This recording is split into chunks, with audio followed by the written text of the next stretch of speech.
محروم وہ ہے جس کو علم ہو کہ اشراق چاشت کا وقت تقریباً 6 گھنٹے ہے اور وہ 2 رکعتیں نہ پڑھ سکے جو کہ انسانی جسم کے 360 جوڑوں کا صدقہ ہے۔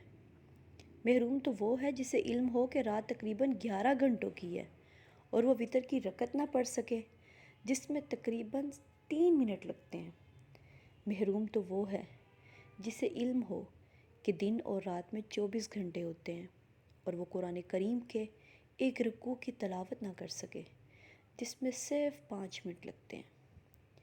یقیناً محروم تو وہ ہے جسے علم ہو کہ زبان تھکتی نہیں اور وہ دن بھر میں بالکل بھی اللہ کا ذکر نہ کرے اور اسی طرح گزر رہی ہے اور ہم اپنے آپ سے غافل اپنے وقت کو ضائع کرتے جا رہے ہیں۔